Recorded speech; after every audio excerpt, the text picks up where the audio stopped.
नमस्कार, न्यूज़ 18 के digital platform पर आपका बहुत स्वागत है। मैं हूं आपके साथ अंशिका पाठक। श्रीलंका में चक्रवात दित्वा ने भयंकर तबाही मचा दी है। रिकॉर्ड बारिश से बाढ़ और भूस्खलन के कारण हजारों घर बह गए हैं। ऐसे मुश्किल वक्त में भारत साइक्लोन दित्वा श्रीलंका ने अपने पड़ोसी देश को जो है एक साथ लिया है और पड़ोसी देश का साथ निभाया है।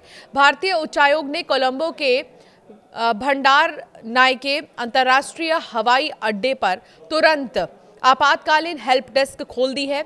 अगर कोई भारतीय नागरिक वहां फंसा हुआ है या किसी भी हवाई अड्डे पर मदद चाहिए तो सिर्फ एक व्हाट्सएप करें। नंबर क्या है वो भी आपको बता देते हैं। 7737277832 ये नंबर जो है जारी किया गया है। टीम फौरन पहुंच रही है और खाने पीने से लेकर तमाम सुरक्षित जगहों पर पहुंचाने का सारा इंतजाम कर रही है। ध्यान रहे कि चक्रवात के चलते कोलंबो समेत कई इलाकों में उड़ानें रद्द हो गई हैं। हवाई अड्डे पर सैकड़ों भारतीय यात्री फंसे हुए थे। भारतीय दूतावास ने फौरन खाने, पानी और ज़रूरी सामान पहुंचाया है। अब कोई भी भारतीय अकेला नहीं है। हेल्प डेस्क 24 घंटे जो है काम कर रही है। भारत सिर्फ अपने नागरिकों की ही नहीं बल्कि पूरे श्रीलंका की भी मदद कर रहा है। शुक्रवार सुबह सुबह 2 बड़े विमान कोलंबो पहुंचे। इनमें 80 से ज़्यादा एनडीआरएफ के जवान, 4 स्निफर डॉग्स, फुलाने वाली नावें, कटिंग टूल्स और 21 टन से भी ज़्यादा राहत सामान था। टेंट, कंबल, गद्दे, गरिमा किट और ज़रूरी दवाइयाँ, ये सब सीधे बाढ़ प्रभावित इलाकों में भेजे जा रही हैं। भारतीय वायुसेना ने गुरुवार शुक्रवार की रात को भी ऑपरेशन सागर बंधु शुरू किया। हिंडन एयरबेस से C-130 और IL-76 विमान रात में ही उड़े और सुबह तक कोलंबो पहुंचा दिए गए।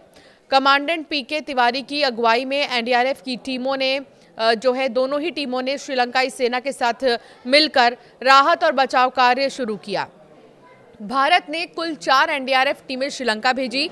ये जवान बाढ़ में फंसे हुए लोगों को निकाल रहे हैं, भूस्खलन वाले इलाकों में सर्च कर रहे हैं और राहत सामग्री भी बांटी जा रही है। श्रीलंका की सेना भी हेलीकॉप्टर और नाव से रेस्क्यू कर रही है, लेकिन भारत की तेज मदद ने सबको चौंकाया है। भारत ने साफ कहा कि जरूरत की इस घड़ी में हम श्रीलंका के साथ पूरी ताकत से खड़े हैं। ये मदद भारत की नेबरहुड फर्स्ट नीति का जीता जागता उदाहरण है।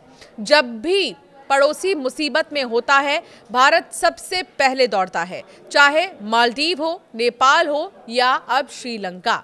श्रीलंका के लोग सोशल मीडिया पर लिख रहे हैं, thank you India, you are real brother. Bharat में भी लोग गर्व से कह रहे हैं, जब दुनिया सो रही थी हमारी वायुसेना रात में उड़ान भर रही थी। बहरहाल भारत की ओर से अगले 48 घंटों के दौरान श्रीलंका और राहत सामग्री भेजी जा सकती है। एनडीआरएफ की तीसरी टीम भी स्टैंड बाय में मौजूद है। मौसम विभाग का कहना है कि बारिश अभी 2-3 दिन और भी ज़्यादा होगी, इसलिए भारत पूरी तरह अलर्ट पर है। चक्रवात दित्वा ने श्रीलंका को 40 साल की सबसे भयंकर बाढ़ दे दी है।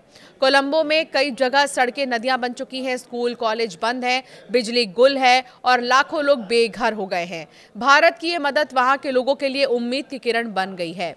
श्रीलंका में शुक्रवार को सभी सरकारी कार्यालय और स्कूल बंद करने के आदेश दिए गए, क्योंकि देश भर में बाढ़ और भूस्खलन से मरने वालों की संख्या बढ़कर 56 से भी ज़्यादा हो गई है। ये जानकारी समाचार एजेंसी की तरफ से दी गई, अधिकारियों के हवाले से दी गई। भारतीय मौसम विभाग के अनुसार दित्वा चक्रवात भारत में 30 नवंबर को दस्तक दे सकता है, यानी आज दोपहर के बाद दस्तक दे सकता है। सरकार के आपदा प्रबंधन केंद्र ने बताया है कि राजधानी कोलंबो से लगभग 300 किलोमीटर पूर्व में स्थित बदुल्ला और नुवारा एलिया के केंद्रीय चाय उत्पादक क्षेत्रों में भूस्खलन में 25 से भी ज़्यादा लोगों की मौत हो गई है, 14 लोग घायल हो गए हैं और 21 लोग लापता बताए जा रहे हैं। तो श्रीलंका में जो चक्रवात दित्वा है उसने भयंकर तबाही मचाई है, लेकिन इसका असर हमारे देश पर यानी कि भारत के जो दक्षिण राज्य हैं वहाँ सबसे ज़्यादा देखने को मिलेगा। आज 2 से 3 राज्य ऐसे हैं जहाँ बारिश को लेकर रेड अलर्ट जारी किया गया है, जिसमें कि आंध्र प्रदेश है, इसके अलावा तेलंगाना है, तमिलनाडु है। पुडुचेरी में खासतौर पर बहुत ज़्यादा असर इस चक्रवात दित्वा का जो है दिखाई देने वाला है। तो अलर्ट पर इस वक्त कई राज्य दक्षिण के रखे गए हैं। भारी बारिश हो सकती है। बहुत ज़्यादा बारिश होने की वजह से जो हवाई सेवाएं हैं उन पर बहुत ज़्यादा असर पड़ने वाला है। तो जो भी यात्री अगर एयर टिकट्स आपके बुकड है पहले से ही, तो इसका स्टेटस आप ज़रूर चेक करते रहिएगा कि अपडेट क्या हो रहा है, और जो टाइमिंग्स है उनमें भी बदलाव हो सकते हैं। आपकी राय क्या है इस तूफान पर, हमें ज़रूर कमेंट कर बताएं।